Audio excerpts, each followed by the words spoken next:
പ്രശാന്ത്, ഈ ട്രംപ് അധികാരത്തിൽ വന്ന് അദ്ദേഹത്തിൻ്റെ നയങ്ങളൊക്കെ നടപ്പിലാക്കിക്കൊണ്ടിരിക്കുകയാണ്. അതിലൊരു പ്രധാനമായിട്ട് പറയുന്ന ഒരു കാര്യം കുടിയേറ്റമാണ്.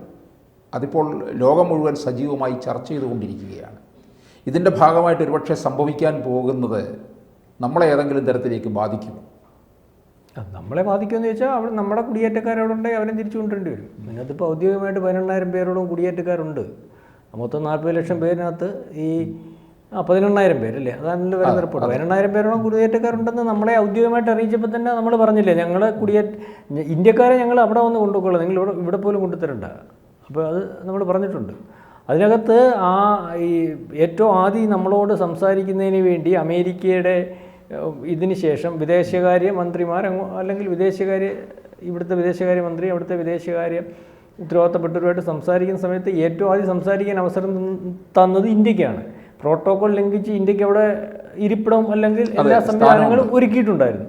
അപ്പോൾ ആ സമയത്താണ് ഇത്തരത്തിൽ ഈ രീതിയിൽ ഉള്ള അല്ലെങ്കിൽ അവിടുത്തെ 40 ലക്ഷത്തോളം വരുന്ന കുടിയേറ്റക്കാരെ തിരിച്ചിറക്കേണ്ടതായിട്ടുണ്ട്. അതിനകത്ത് ക്രിമിനൽസ് ഉണ്ട്. അവിടുത്തെ രാജ്യത്തിനത് വളരെ കൃത്യമായിട്ട് ദ്രോഹം ചെയ്യുന്നു, അല്ലെങ്കിൽ രാജ്യത്തിൻ്റെ സമ്പത്തില്ലായ്മ ചെയ്യുന്നു, സുരക്ഷിതത്വം ഇല്ലായ്മയാകുന്നു. അതുകൊണ്ട് ആ നടപടിയുമായിട്ട് വളരെ കൃത്യമായിട്ട് മുന്നോട്ട് പോകുന്നു. അതുകൊണ്ടാണ് മോസ്കോ ചില പ്രദേശങ്ങളിൽ അടിയന്തരാവസ്ഥ പ്രഖ്യാപിച്ചത്. അതിന് അടിയന്തരമായിട്ട് ഒപ്പുവെച്ച് അവിടത്തേക്ക് പട്ടാളത്തെ ഇറക്കുകയാണ്. അപ്പം ഇതിനകത്ത് 11,000 പേര് ഇന്ത്യക്കാരുണ്ടെന്ന് പറഞ്ഞപ്പോൾ നമ്മളൊന്ന് ഒരാശങ്കയും പറയാൻ അന്നേരം തന്നെ പറഞ്ഞു, ഇന്ത്യക്കാരുണ്ടെങ്കിൽ ഇന്ത്യക്കാരെ തിരിച്ചു കൊണ്ടുപോയിക്കോളാം, അതിനകത്ത് ഇന്ത്യയുടെ ചെലവിൽ തിരിച്ചു കൊണ്ടുപോയിക്കോളാം എന്നാണ് പറഞ്ഞത്. പക്ഷേ അതിനുശേഷം ഇസ്രായേലുമായിട്ട് ഔദ്യോഗികമായിട്ട് ബന്ധപ്പെടുകയും അല്ലെങ്കിൽ ഇസ്രായേൽ ഇങ്ങോട്ട് പറയുകയും ചെയ്തു, ഇവർ തൊഴിൽ തേടി ആണല്ലോ ഇവിടെ വന്നിരിക്കുന്നത്, അവർക്ക് ആവശ്യം തൊഴിലാണല്ലോ, ഇന്ത്യക്കാരല്ലേ, ഞങ്ങളവിടെ തൊഴിൽ കൊടുക്കാം, അവർ അങ്ങോട്ട് പോന്നോട്ടെ എന്നുള്ള രീതിയിലേക്കുള്ള ഒരു സംസാരവും നടന്നു എന്ന് പറയുന്നു. അനൗദ്യോഗികമാണ്.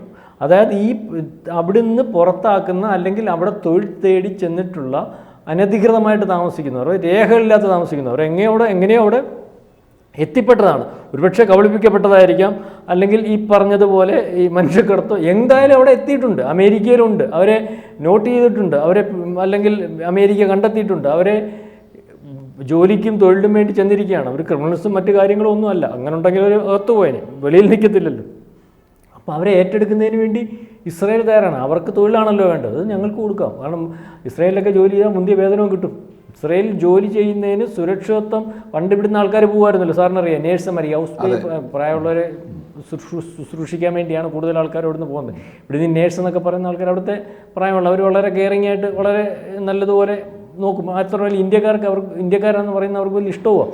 അപ്പോൾ അതിനുവേണ്ടി പോവുകയും വളരെ വലിയൊരു ശമ്പളം കൊടുക്കുകയൊക്കെ ചെയ്യുന്ന ഒരവസ്ഥയുണ്ട്. അപ്പം ആ രീതിയിലേക്ക് കാര്യങ്ങൾ പോകുന്നു. അപ്പോൾ ഇസ്രായേൽ ഈ പറയുന്നത് പോലെ ഇവരെ ഏറ്റെടുക്കാൻ വേണ്ടി തയ്യാറാവുന്നു. നമ്മളീ പറയുമ്പം ഒരു രാജ്യത്തിൻ്റെ സുരക്ഷിതത്വം മാനിച്ചാണ് ഇത്തരം നിയമങ്ങൾ കൊണ്ടുവരുന്നത്. ഈ നിയമം പാലിക്കുന്നത് കൊണ്ട് ഈ നിയമം അല്ലെങ്കിൽ ഇന്ത്യയിൽ 11,000 പേരെ തിരിച്ചെടുക്കുന്നു. അപ്പോൾ ഇന്ത്യയിനകത്ത് യാതൊരു തർക്കവുമില്ലാതെ ഈ നിയമങ്ങൾ പാലിക്കാൻ വേണ്ടി തയ്യാറാവുന്നൊരവസ്ഥ വരത്തില്ലേ? അപ്പം നമുക്കും നമ്മളിൽ അനധികൃത കുടിയേറ്റക്കാരുണ്ടല്ലോ സാർ. നമ്മുടെ അനധികൃത കുടിയേറ്റം ഇവിടെ ഉള്ളതിനകത്ത് ഈ കുടിയേറ്റം അല്ലെങ്കിൽ അവരെ പുറത്താക്കുമ്പോൾ ലോകരാജ്യങ്ങൾ നമ്മുടെ ലോകക്രമത്തിനകത്ത് നിൽക്കുന്ന രാജ്യമായതുകൊണ്ട് ഈ കുടിയേറ്റക്കാരെന്ന് പറഞ്ഞാൽ അഭയാർത്ഥികളായതുകൊണ്ട് അഭയാർത്ഥികളെ പരിഗണിക്കണമെന്നൊരു നിയമം നേരത്തെ ഉള്ളതാണല്ലോ പല ആൾക്കാരും. അല്ലെങ്കിൽ അതിന് കഴിയുന്ന ആൾക്കാർ ഇത്തരത്തിൽ കൂടുതൽ അഭയാർത്ഥികളെ ഏറ്റെടുക്കുന്ന ഒരവസ്ഥയിലേക്ക് പോകണം. അപ്പം അതൊക്കെ വരുമ്പോൾ ഇവിടെ നിൽക്കുന്ന കുടിയേറ്റക്കാരെ തിരിച്ച് നമ്മൾ അതാത് രാജ്യത്തേക്ക് പിടിച്ച് കയറ്റിവിടാൻ പോകുന്ന ഒരു സംവിധാനം ഉണ്ടാകുമ്പോൾ ആ രാജ്യം അതിനെതിർപ്പറിയിക്കുകയും അല്ലെങ്കിൽ മറ്റ് രാജ്യങ്ങൾ അവർക്ക് അനുകൂലമായിട്ട് നിൽക്കുകയൊക്കെ ചെയ്യുന്ന ഒരു അവസ്ഥ ഉണ്ടാകുമ്പോൾ നമ്മൾക്ക് നമ്മളുടെ ഭാഗത്ത് നിൽക്കുന്ന അല്ലെങ്കിൽ നമ്മൾ അറിഞ്ഞോ അറിയാതെയോ നമ്മുടെ രാജ്യത്ത് നിൽക്കുന്ന കുടിയേറ്റക്കാരെ തിരിച്ചുവിടാൻ പറ്റാത്തൊരവസ്ഥയുണ്ട്. ഇപ്പോൾ ഈ 11,000 പേരെ അമേരിക്ക കണ്ടെത്തി തിരിച്ചുവിടുമ്പോൾ നമുക്ക് ഇതേ നയം നമ്മുടെ നാട്ടിൽ നടപ്പാക്കുന്നതിന് എളുപ്പമാകും.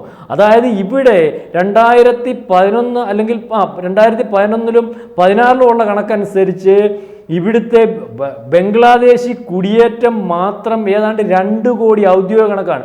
അതിപ്പം നോക്കുമ്പോൾ ഒരു 3 കോടി കാണും. ഈ 2 കോടി ഔദ്യോഗികമാണ്, എന്തായാലും 2 കോടി 3 കോടി ആൾക്കാർ കാണും. ഈ 3 കോടി ജനമെന്ന് പറയുന്നത് നിസ്സാര ജനമൊന്നും അല്ലല്ലോ. ഇവിടെ 140 കോടി ജനം നമുക്ക് ഉണ്ടെന്നും പറഞ്ഞുകൊണ്ട് 3 കോടി നിസ്സാരമല്ല. കാനഡയിലെ ജനസംഖ്യ 3 കോടി. ഈ ആൾക്കാർ നമ്മൾ ഇവിടെ നിൽക്കുകയാണ്. ഇതിനകത്ത് ഇവരുടെ ഈ രേഖകളും റേഷൻ കാർഡ് ഉണ്ടാക്കി കൊടുക്കാനും ഇതിനകത്ത് ആളുണ്ട്, അല്ലെങ്കിൽ തിരിച്ചറിയൽ കാർഡ് ഉണ്ടാക്കാൻ ആളുണ്ട്, ആധാർ കാർഡ് ഉണ്ടാക്കാൻ ആളുണ്ട്. ഇവരെ ഇവിടെ കൊണ്ടുവരുന്നതിന് ഏജൻസി ഉണ്ട്. ബംഗാളിൽ അത് വ്യാപകമല്ലേ? ബംഗാളിൽ വ്യാപകമാണ്. ഇവരെ കൊണ്ട് ഇപ്പോൾ ഏറ്റവും അവസാനം ബംഗ്ലാദേശിൽ ഉണ്ടായിരിക്കുന്ന അട്ടിമറിക്ക് ശേഷം ബംഗ്ലാദേശ് ഉയർത്തുന്ന ഭീഷണി, ആ ഭീഷണിയുടെ ഭാഗമായിട്ട് നിൽക്കുന്ന എത്രത്തോളം ആൾക്കാർ ഇന്ത്യയിൽ കടന്നു കയറിയിട്ടുണ്ടെന്ന് നമുക്കറിയാൻ പറ്റത്തില്ല. അത് ഒരുപക്ഷെ നേരത്തെ ഇവിടെ കയറിയിട്ടുള്ളതാവും. ഹസീനയുടെ ഭാഗമായിട്ട് അന്ന് നിൽക്കുന്ന ബംഗ്ലാദേശികൾ, ആ ബംഗ്ലാദേശികൾ അന്ന് അവിടെ നിൽക്കുമ്പോൾ, അല്ലെങ്കിൽ അവർ ക്രിമിനൽസ് ആയതുകൊണ്ടോ അവർ ഭീകരവാദി ആയതുകൊണ്ട് അവിടെ നിൽക്കാൻ വരാതെ വരുമ്പോൾ അവർ നുഴഞ്ഞു കയറി ഇന്ത്യയിലുണ്ടോയെന്ന് എങ്ങനെ അറിയാൻ പറ്റും? ATSന്റെ സ്ലീപ്പർ സെല്ലുകൾ കണ്ടമാനം ഉണ്ടെന്ന് നമ്മുടെ രഹസ്യാന്വേഷണ വിഭാഗം പറയുന്നു. ഇത് ഒക്കെ ഈ പറയുന്ന കലാപത്തിന് മുമ്പേ ഇവിടെ കടന്നു കയറിയിട്ടുള്ളവരാണ്. അതിനകത്ത് ഈ 2 കോടിക്കകത്ത് എത്രത്തോളം ആ മാനസികാവസ്ഥയിൽ, അല്ലെ ഭീകരയുടെ മാനസികാവസ്ഥയിൽ ആവശ്യമുള്ളപ്പോഴും ഏറ്റവും ആവശ്യമുള്ളപ്പോൾ മാത്രം യഥാർത്ഥ സ്വഭാവം വെളിയിലെടുക്കുകയും അവരുടെ ആക്ഷൻ നടപ്പാക്കുകയും ചെയ്യുന്നതിനാണല്ലോ സ്ലീപ്പർ സെല്ലുകൾ എന്ന് പറയുന്നത്. ആ സ്ലീപ്പർ സെല്ലുകൾ ഉണരുന്നത് എപ്പോഴാണോ, അല്ലെങ്കിൽ ഏതാണ് അവരുടെ അവസരം, അന്ന് അവരല്ലേ തീരുമാനിക്കുന്നത്. അപ്പോൾ ഈ രീതിയിൽ രാജ്യത്തിൻ്റെ സുരക്ഷയ്ക്ക് വേണ്ടി നമ്മൾ ആഗ്രഹിച്ചിരുന്ന ഒരു കുടിയേറ്റ നിയമം നടപ്പാക്കുന്നതിന് പല ഘട്ടങ്ങളിൽ തീരുമാനമെടുക്കുമ്പോഴും അതിനകത്ത് ഇന്ത്യക്കകത്ത് നിന്നും അതിൻ്റെ ഭാഗമായിട്ട് ഇന്ത്യക്ക് വെളിയിൽ നിന്നും ഒരു തടസ്സമുണ്ടായിട്ടുണ്ട്. ആ തടസ്സമെന്ന് പറയുന്നത് ഈ പറയുന്ന അഭയാർത്ഥികളുടെ പേര് പറഞ്ഞുള്ള തടസ്സമാണ്, ന്യൂനപക്ഷത്തിൻ്റെ പേര് പറഞ്ഞുള്ള തടസ്സമാണ്. ഇപ്പോൾ ഈ പറയുന്ന അമേരിക്കയിലെ ട്രംപ് അധികാരത്തിൽ കയറിയതിന് ശേഷം ആ രാജ്യത്തിൻ്റെ സുരക്ഷയ്ക്ക് വേണ്ടി ആ രാജ്യത്തിനകത്തുള്ള അനധികൃത കുടിയേറ്റക്കാരെ പുറത്താക്കുമ്പോൾ അതിൻ്റെ ഭാഗമായിട്ട് 18,000 വരുന്ന ഈ പറയുന്ന നമ്മുടെ ഇന്ത്യക്കാരെ പുറത്താക്കുമ്പോൾ ആ പേര് പറഞ്ഞ് ഇവിടെ നിൽക്കുന്ന ബംഗ്ലാദേശികളെ നമ്മൾക്ക് പുറത്താക്കാൻ സാധിക്കും.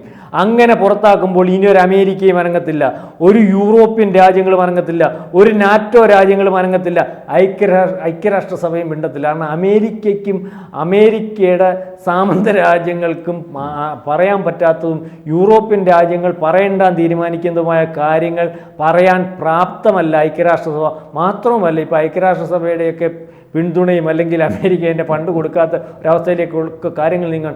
ഏതായാലും ഈ പറയുന്ന 18,000 പേർ നമ്മൾക്ക് ബാധ്യതയാകുമെന്ന് വിചാരിച്ച് നമ്മളിരിക്കുമ്പോൾ ആ 18,000 പേർ ജോലി തേടി അമേരിക്കയിൽ പോയിട്ടുള്ളതാണെങ്കിൽ, അവർ ഇന്ത്യക്കാരാണെങ്കിൽ അവർക്ക് ജോലി കൊടുക്കാൻ ഇസ്രായേൽ തയ്യാറാവുന്ന ഒരവസ്ഥ വന്നാൽ ഈ 18,000 പേർ ഇന്ത്യക്ക് ബാധ്യതയാകത്തില്ല. ഈ 18,000 പേർ ഇസ്രായേൽ പോയി ജോലി ചെയ്യും.